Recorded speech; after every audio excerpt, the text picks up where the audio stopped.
Bom dia, galerinha, tudo bem?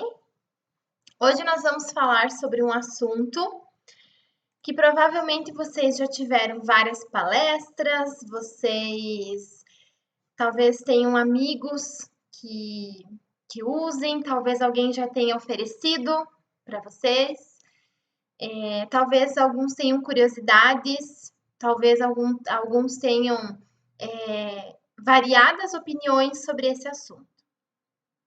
Mas quando a gente chega nesse conteúdo de segurança, saúde e higiene, na parte de drogas, eu tenho um material, pessoal, que eu preparei quando quando eu fiz uma pós-graduação, uma das minhas pós, e esse material, ele mostra um lado das drogas um pouquinho diferente daquilo que vocês estão acostumados a ouvir, daquilo que vocês estão acostumados a participar de palestras, a que alguém estude na escola, enfim, tá? Então, a gente vai falar um pouquinho sobre drogas. Eu vou apresentar para vocês algumas drogas, mas de uma visão psicológica, tá?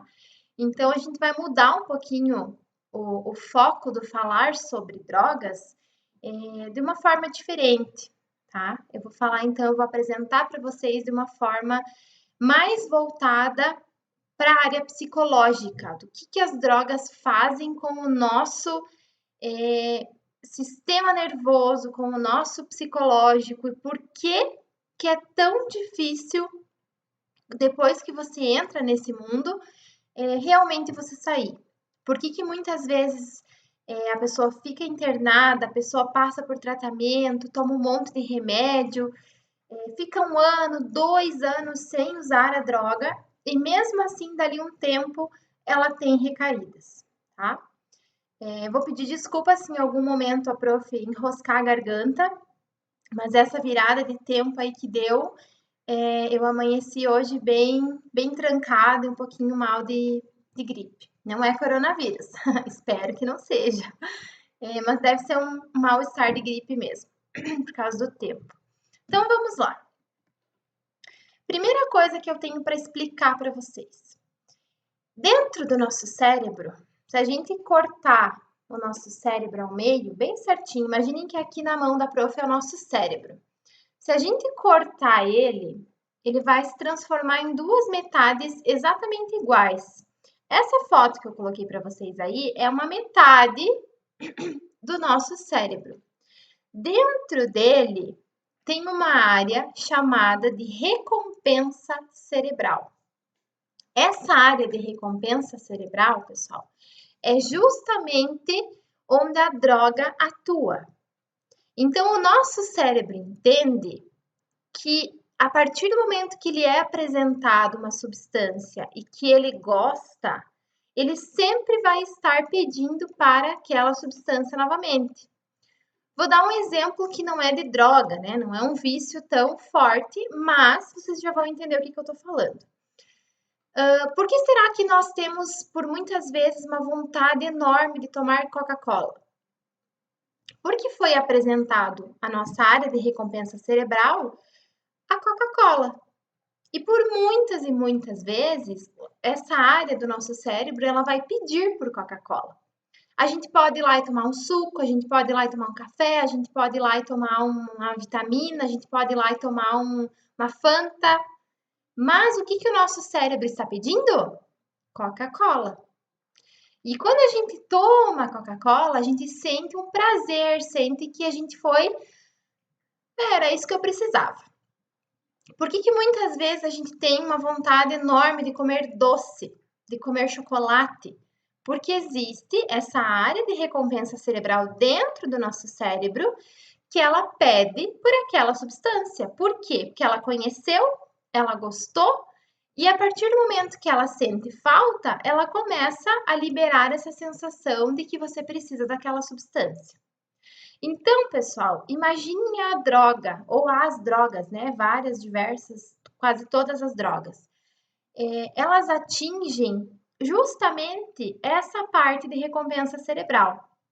Então, o nosso cérebro, ele é apresentado a essa sensação que a droga traz, a esse estímulo que a droga traz, a essas substâncias. E por que é difícil tratar? E por que vicia rápido? E por que muitas vezes a gente fala assim, eu só vou experimentar, eu não vou viciar. Eu sei me controlar.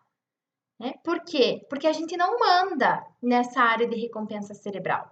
Não adianta apenas a nossa vontade de não usar mais, a nossa vontade de melhorar ou a gente falar que a gente vai ter controle, porque essa droga, ela vai para essa área de recompensa cerebral com uma potência 10 vezes mais do que aquilo que a gente acha que é capaz de controlar. Então, por isso que a droga vicia sim no primeiro uso e por isso que nós não conseguimos ter controle do uso dela, porque ela atinge o nosso cérebro em cheio e ela domina essa área de recompensa cerebral. Então, frequentemente, as drogas estão associadas à tolerância, à síndrome de abstinência física, que é aquela que é o meu corpo realmente pedindo, né, pela droga. Então eu começo a ficar inquieto, eu começo a ficar sem sono, eu começo a ficar agressivo. A dependência psicológica, que é aquele desejo mórbido pela droga. Quem é que está antenando, né, e sinalizando isso? A nossa área de recompensa cerebral. Então, eu preciso da droga, né? É um desejo, uma dependência psicológica, é um desejo mórbido por aquilo que eu fui apresentado, meu organismo gostou, meu cérebro gostou e ele quer. Quais são as principais drogas, gente? Cocaína, anfetaminas, nicotina, opioides, que é a heroína, os benzodiazepínicos, o etanol, os solventes, LSD e os canabinoides. Então, algumas drogas que a gente vai ver hoje são as drogas estimulantes psicomotores. Lembrem, eu vou estar passando para vocês uma visão psicológica da droga, o que ela vai fazer com o meu cérebro, ok? Então, drogas que são estimulantes psicomotores. Tá? O que são estimulantes psicomotores que vão dar aquela agitação, vão dar aquela. Vão deixar ligado, vão ficar em alerta. Então, são as anfetaminas, a cocaína e a cafeína. Elas exercem um efeito sobre a nossa função mental e de comportamento. Então, elas atingem principalmente o nosso comportamento. Elas causam excitação e euforia, então a pessoa fica ali agitada, né? Sensação diminuída de fadiga, ou seja, a pessoa não tem sono, ela não vai dormir, né? Ela vai ficar alerta, ela vai ficar ligada o dia inteiro. E aumento da atividade motora. Então, é aquela pessoa que não vai sentar, se ela sentar, ela vai ficar se mexendo o tempo todo. As anfetaminas, pessoal, um exemplo clássico de anfetaminas são os remédios para emagrecer. Então, drogas não é só aquilo que eu fumo, aquilo que eu cheiro, né? Não é só aquilo que alguém me oferece. Mas existem remédios também à base de algumas drogas.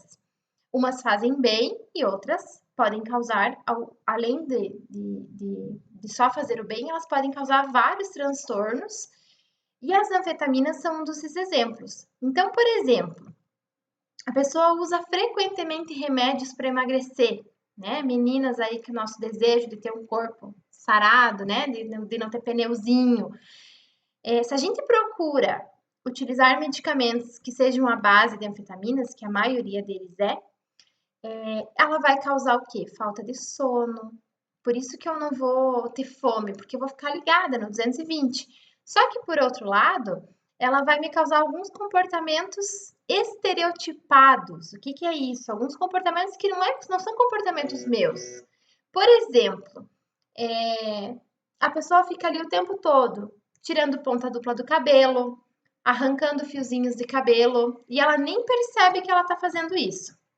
Anfetaminas. A cocaína e a cafeína. A cocaína, lógico, ela tem um efeito muito maior do que a cafeína. Então, a cocaína ela vai dar, sim, essa sensação de euforia, de liberdade, de você poder andar 2, 3 quilômetros e não se cansar. Eu vou me mexer o tempo todo, eu vou dançar, eu vou pular. Então, isso ela faz aonde, pessoal? Lá dentro do nosso cérebro, tá? E às vezes o meu organismo, às vezes não, sempre, né? Os nossos organismos, eles são muito diferentes um do outro. Então, o que para uma pessoa faz um efeito, para outra, o cérebro dela pode ser mais vulnerável. Então, ela vai causar, sim, um estrago ainda maior, tá? Então, as anfetaminas, os principais efeitos são o aumento da atividade motora, a euforia, excitação, a anorexia, porque justamente ela vai agir na fome. Então, ela vai sim dar aquela sensação que você precisa colocar para fora tudo aquilo. Então, ela pode sim causar uma anorexia. Quando a gente usa por muito tempo, ela causa, que foi o que eu estava falando até agora, comportamento estereotipado, que são comportamentos que não são da pessoa e muitas vezes são comportamentos que a pessoa nem nota que está fazendo. E comportamento psicótico, então a pessoa começa a ver coisa, começa a ouvir coisa, né? Começa a se sentir com medo, observada, né? Ela não está sendo observada, ela não está sendo seguida, mas essa droga sim causa esse tipo de sentimento. Lembrando, quando a gente usa por um período longo. Os efeitos é um efeito estimulante, dura poucas horas, e quando o efeito do remédio acaba, ele segue de uma depressão e de uma ansiedade. Então, por isso que as pessoas que tomam remédio para emagrecer, quando elas param, elas ficam em estado depressivo, então dá aquela tristeza, dá aquele cansaço, dá culpa, aí elas comem por causa da ansiedade, aí elas engordam de novo. Então, tem que ter muito cuidado, porque todo e qualquer medicamento e droga, a gente apresenta ele para o nosso cérebro, que é quem comanda o nosso organismo, é quem comanda o nosso corpo e quem comanda tudo. Então, tem que cuidar muito, tá? As anfetaminas, então, tem ali algumas fotinhos que eu coloquei para vocês, são a base de comprimidos, né? A maioria delas. O MDMA, que é o êxtase, tá? O êxtase, ela é uma droga mente, cérebro, psicoestimulante. Então, ela vai estimular o quê? A nossa atividade cerebral. Então, por isso que ela vai direto para o nosso cérebro e ela causa tudo isso que vocês vão ver aqui. Então, ela é uma droga psicoestimulante alucinógena, ou seja, ela causa alucinação. Então, você vê coisa onde não tem, você vê 2, 3 pessoas, você vê buraco onde não existe, ou você vê falta, né, de algumas coisas ali onde você está. Ela tem um efeito neurotóxico, ou seja, ela intoxica os nossos neurônios, sendo associada ao aumento da impulsividade, abuso e bulimia. Pode causar hipertermia e crises de pânico. Então, quando a pessoa ela está sob o efeito dessa droga, ela tem crises de pânico, né? Ela tem ali grandes doses de delírio persecutório, então ela pensa que alguém está perseguindo, que alguém está olhando. Se alguém lá 500 metros longe está falando alguma coisa, ela vai achar que é para ela. O uso frequente, deficiências cognitivas, raciocínio lento e prejuízo da memória. Por quê, gente? Porque ela tem um efeito neurotóxico. Ela intoxica os nossos neurônios.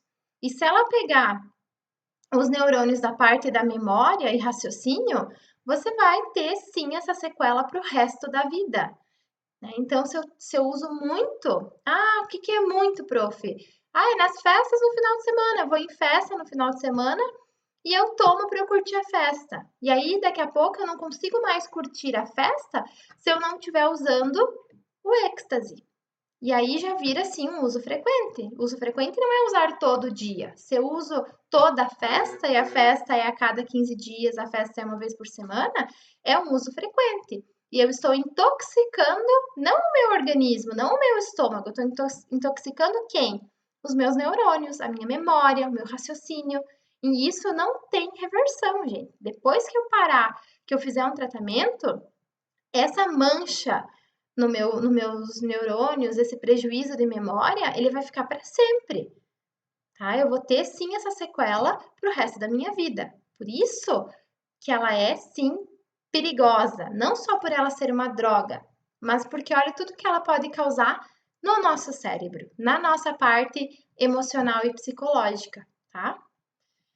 A cocaína, ela atua então ao inibir a captação de aminas, principalmente pelas terminações nervosas. Efeitos comportamentais semelhantes à da anfetamina, só que com uma duração mais curta. Então, por exemplo, as anfetaminas é comprimido, a cocaína é um pó, né? A anfetamina eu vou estar tomando ela como um remédio. A cocaína não. A dose que eu cheirar, ela vai diretamente para o nosso cérebro e ela tem uma duração curta. Por quê? Porque assim que parar o efeito e ele é rápido, eu vou buscar mais, eu vou buscar mais, vou buscar mais. E aí as pessoas passam a noite atrás de droga, tá? Nunca vai ser suficiente. A utilização durante a gravidez, não só da cocaína, mas de todas, né? Mas principalmente a cocaína, ela causa malformação do feto, tá? Prejudica o desenvolvimento e causa má formação. Efeito estimulante seguido de depressão e ansiedade. Então, sim, ela tem um efeito maravilhoso ali de estímulo, tá?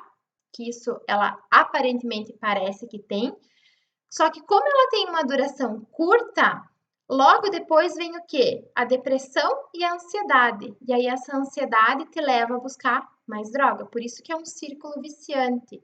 E por isso, novamente, né, batendo na tecla, essa, pessoal, é uma visão psicológica da droga, tá?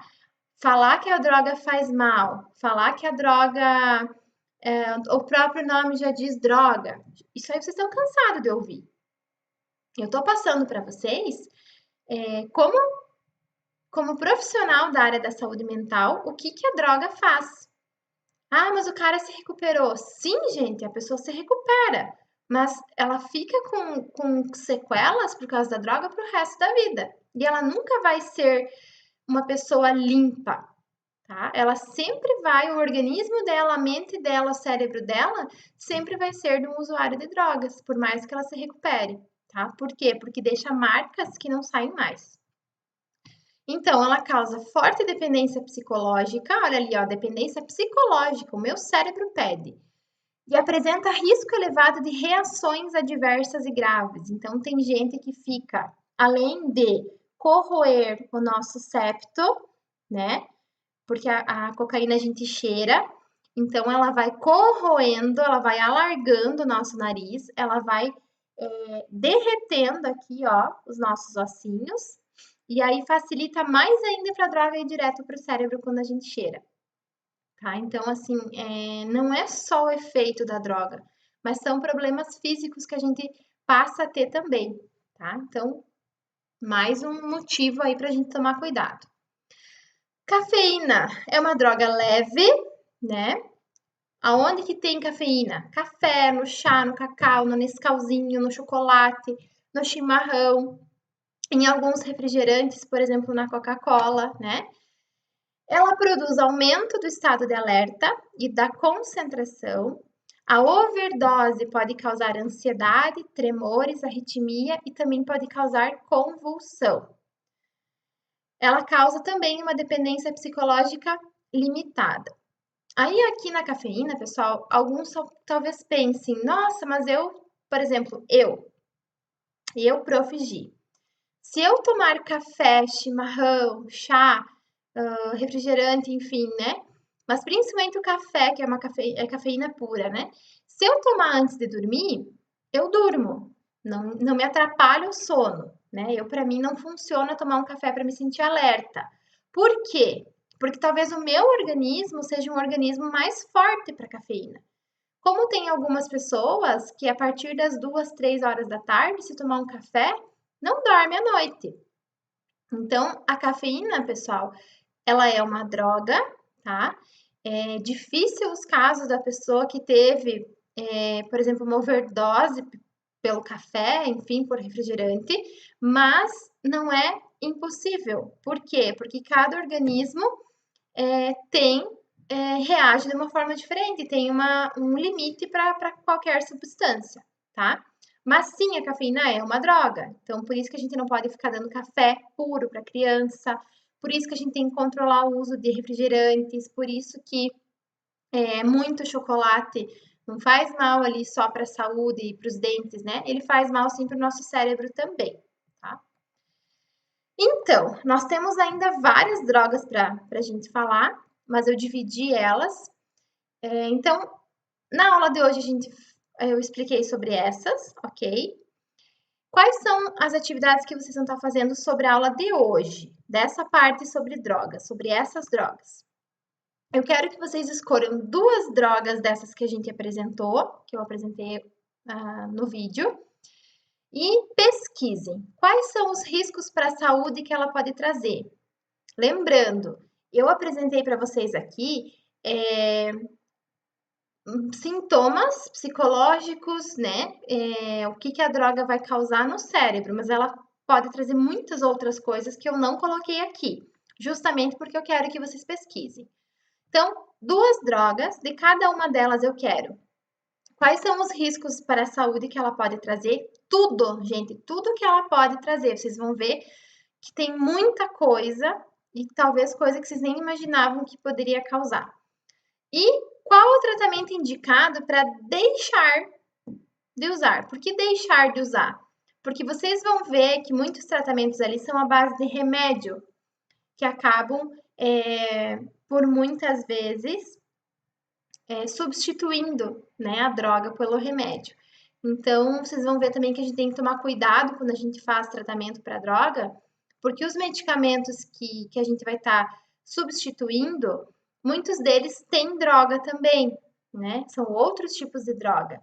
E a pessoa também, por muitas vezes, acaba ficando dependente daqueles remédios, tá? Mas eles são necessários, porque a pessoa sem remédio, só pela força, enfim, ela não vai conseguir sair, tá? Mas isso vocês vão pesquisar quais os tratamentos hoje indicado para isso, tá? Lembrando que antigamente era muito diferente o tratamento. Hoje, as internações, vocês vão ver que é no máximo por 6 meses, a pessoa sai, fica fora, pode voltar, mas a gente não interna mais a pessoa ali 1 ano, 2 anos, né, como antigamente. Então, procurem aí quais os tratamentos que a gente utiliza hoje para que a pessoa consiga deixar de usar a droga, certo? Amanhã a gente vai continuar falando sobre drogas, tem várias outras ali que eu vou apresentar essa visão psicológica para vocês. Eu espero que vocês tenham gostado, eu espero que vocês pensem bastante, pessoal, porque nessa fase que vocês estão é a fase de que tudo pode, né? Tudo eu quero experimentar, tudo eu quero viver. E aí, essa parte aí que talvez vocês queiram experimentar e viver, é algo que vai deixar marca para a vida inteira de vocês, né? E vocês não controlam. Não é porque vocês são fracos, é porque o cérebro de vocês é que comanda a vida de vocês, é que comanda os comportamentos de vocês. E se ele falar que ele quer a droga depois que ele experimentar, ele vai fazer você buscar a droga, né? Então vai ficar cada vez mais difícil a gente conseguir recuperar, certo? Então é isso. Assistam o vídeo 1, 2, 3 vezes, quantas vezes forem necessárias. Não esqueçam de tudo isso que eu falei para vocês. Se tiverem alguma dúvida, me chamem. Façam a atividade, tirem foto e até amanhã. Se cuide!